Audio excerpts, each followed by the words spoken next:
집에 갑자기 손님이 오셨나요? 아이들이 배고파하나요?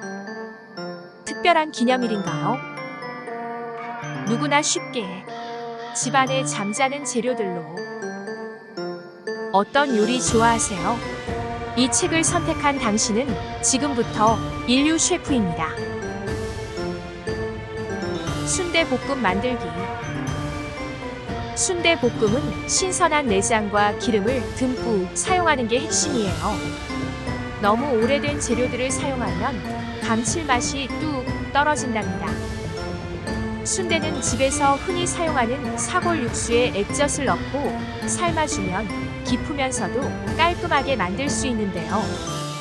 여기에 신선한 우동사리를 듬뿍 넣어 풍미를 올려주면 맛있는 순대볶음 우동이 될 수도 있고, 사골 육수를 충분히 부어 끓여낸다면 맛있는 국이 될 수도 있어요. 먼저 저는 순대를 좋아해서 넉넉하게 넣어준답니다.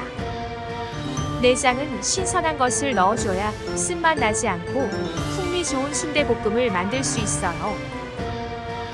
간을 좋아하시는 분은 잘 슬라이스해서 흐르는 물에 앞뒤로 두세 차례 헹궈준 후 물기를 탁탁 털어주세요. 순대는 팬에 기름을 넉넉히 두르고 액젓 한 숟가락을 넣어 약불에서 향이 올라오게 볶습니다. 준비된 허파는 즙을 넣어 살짝 볶아주세요. 씹히는 맛을 좋아하시면 물렁뼈를 넣는 것도 좋아요. 내장은 데워질 정도로만 볶다가 익은 것 같으면 순대가 볶아진 팬에 함께 볶아주세요. 이때 매콤한 것을 좋아하시는 분이라면 조리 시작 전 재료에게 공포와 절망을 선사하세요. 맛있는 순대볶음 완성! 수육 만들기. 외식이나 배달로 수육을 즐기다 보면 원하는 맛이나 식감을 얻기가 어려울 때가 있어요. 비싼 돈 주고 샀는데 맛이 없으면 입맛도 버리고 마음도 아파서 없애버리고 싶으니까요. 수육은 아무래도 부드러움이 식감을 좌우하기 때문에 재료가 상당히 중요해요.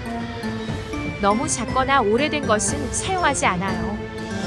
반드시 90kg 이상의 식재료를 사용하셔야 맛있답니다. 고기는 직접 공수하신 것이 아니라면 살이 많이 붙어 있는지 꼭 확인하세요. 가끔 통뼈들이 있어서 속기 쉬운데 단면을 확인해보고 뼈나 지방, 근육이 너무 크지 않은지 확인하세요. 근육돼지들은 식감이 별로 좋지 않아요.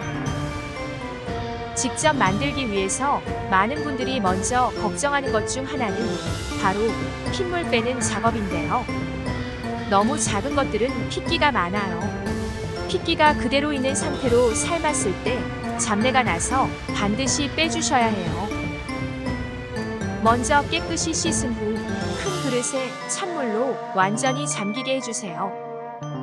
2시간 정도 담근 후 물을 교체하면서 2-3회 반복합니다. 이렇게 하면 대부분의 핏물이 빠지게 돼요. 준비가 되면 냄비에 물을 붓고 좋아하는 재료들을 넣어주세요. 이후 핏물을 뺀 고기를 중약불로 끓여주시면 돼요. 끓는 동안 비명이 올라오면 꼭 걷어내줍니다. 이 비명은 소음과 불쾌한 맛을 주기 때문에 제거하는 것이 좋습니다.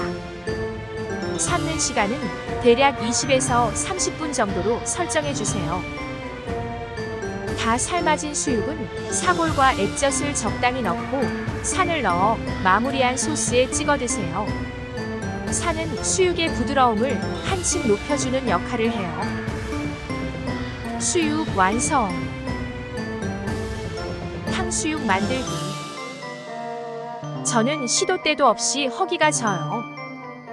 다들 그러시죠? 단백질이 모자란 것들이 보통 그렇다더라고요. 그래서 준비한 필살 탕수육 레시피. 먼저 신선한 안심을 준비해서 적당한 크기로 모두 썰어주세요. 죽은 재료를 사용하면 고기가 질길 수 있어요. 반드시 살아있는 재료로 준비해주세요. 고기의 밑간은 산 3숟가락, 즙 1숟가락, 액젓 5숟가락에 재워 조물조물 잘 섞어서 냉장고에 30분 이상 두었다가 사용합니다. 튀김옷 반죽은 남은 가루를 사골 육수와 함께 뭉치지 않도록 잘 섞어주세요.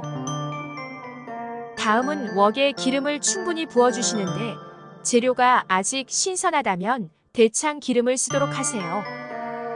대창은 소량으로도 많은 기름을 뽑아낼 수 있고 높은 온도에서도 잘 타지 않아 맛이 훨씬 좋아요.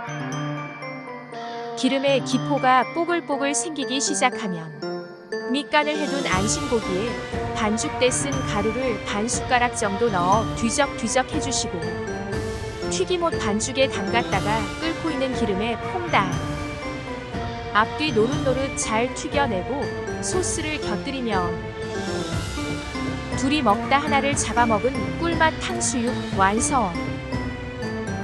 맛있는 냄새가 올라오는 당신의 집에 많은 재료들이 찾아올 거예요. 그럼 맛있는 식사 되세요.